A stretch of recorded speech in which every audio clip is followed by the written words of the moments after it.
My name's Mike Bird. I'm a solicitor.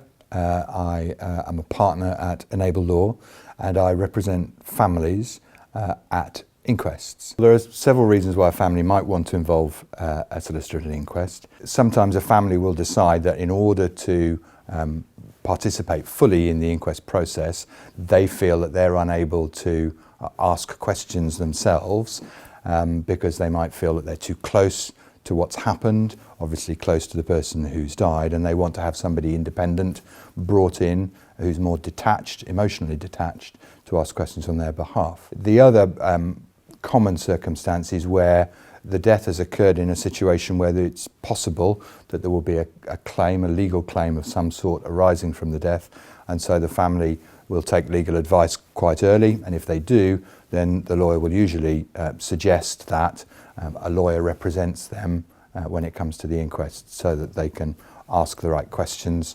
and obtain any information that might be relevant to a potential claim from the inquest process. If we take a hospital death, for example, a family may not know very much about what has happened, and they may know a great deal less than the hospital team who've been treating the person prior to their death. So there's often quite an unequal level of information available to those two different entities, the hospital on the one hand and the family on the other. Now a family may have formed an impression that something has gone wrong. They may have developed a suspicion that something was done which shouldn't have been done, or there was a missed opportunity to do something which might have changed the course of events. And that suspicion could be well-founded, or it could be not so well-founded. So it may well be something which it's not right to look into, but that doesn't stop the suspicion from arising. And one of the purposes of an inquest, which is written in statute, is to allay suspicions.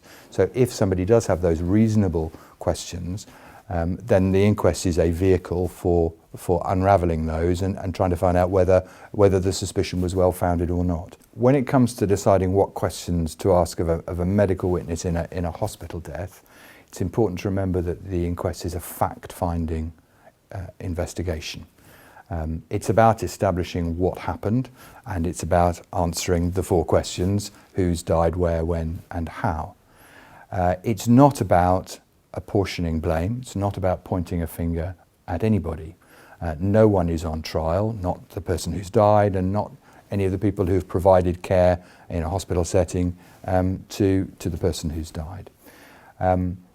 So when it comes to working out what questions to ask on behalf of a family, I'm only able to ask questions which are within the scope, within the confines of the investigation.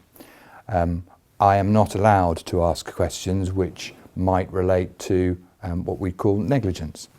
About the standard of care that was provided, some questions could be asked, but not to an extent where anyone would be pointing a finger and saying you were negligent as a medical professional. An inquest is not a trial, no one is on trial, but you as a medical witness, when you walk into the witness box and you swear your oath to tell the truth, the whole truth and nothing but the truth, and you're asked a series of questions about what you did maybe 9 or 12 months ago, you may very well feel that you are on trial.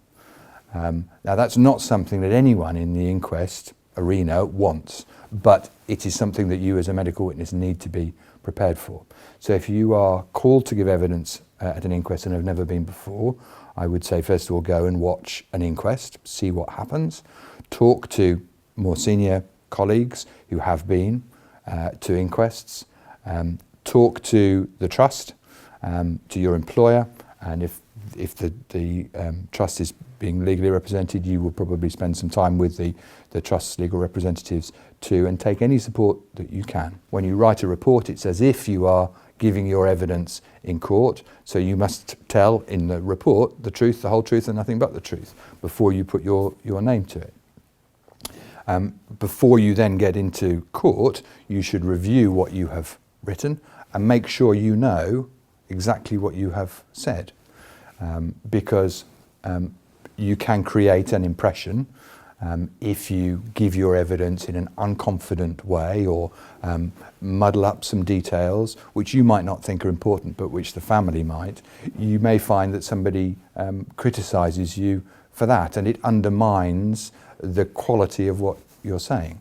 So you should know your stuff, and you should think about where the questions might come from, remembering, of course, that they may not be the questions that you would ask yourself, but they would be questions that might be coming from a family who are still in grief, who may not understand the medical or biological processes involved, or from a lawyer, for that matter, who may not understand the medicine. So you need to be prepared for those unexpected questions too. It's important to remember that a compensation claim and an inquest are two very different things. There is sometimes some overlap, but sometimes not. So there are two concepts in a compensation claim.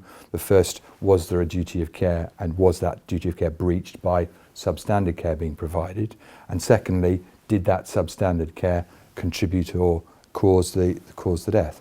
The inquest is really only concerned about the cause and effect, the causation element of that issue, and not about the standard of care, because an inquest is not a place for blame. No one is on trial at an inquest. It's a fact-finding investigation. An inquest can uncover mistakes that have been made, but it then doesn't take the next step of saying a mistake occurred and you were to blame for it. The coroner's rules prevent the coroner from making that sort of finding. It may well be that the answers that are given in evidence at an inquest in fact tell me, as a lawyer advising the family about a compensation claim, that there is no claim. Because it may be that the evidence that's come out about causation, about how the person died, is such that I can establish that I would not be able to prove that A, any negligence occurred, or B, that if it did, it has caused any, or it's made any material contribution to the sequence of events leading to death. So it's just as likely that after an inquest that I will advise a family that there is no claim to pursue, as I might advise a family that, having been to the inquest, there is a claim to pursue. Which is another reason why it's very important for all witnesses and all the evidence at an inquest to be given in as full a way as possible, because it can be a mechanism, a secondary mechanism of course, but it can be a mechanism of dealing also with a compensation claim, by meaning that the compensation claim stops. So I'd expect the witness to give their evidence professionally. They're going to be asked questions about what they did and why, and I would expect a professional medical person to be able to explain why they took certain course of action, or to answer a question about what they did and justify what they've done. That's not to say that in asking the question I'm accusing the professional of doing something wrong, although it may feel that way from the professional's point of view. That's not my job. My job is to ask the question and listen to the answer. I can imagine that for a doctor who's never been involved in the inquest process to be called to give evidence at an inquest is going to be it's going to be a daunting and potentially difficult experience. They'll certainly be worried about it, perhaps partly because it's an environment they won't be used to. But I'd expect any doctor or any professional healthcare witness to display the same sort of resilience in an inquest setting as they would in a pressured situation at the hospital.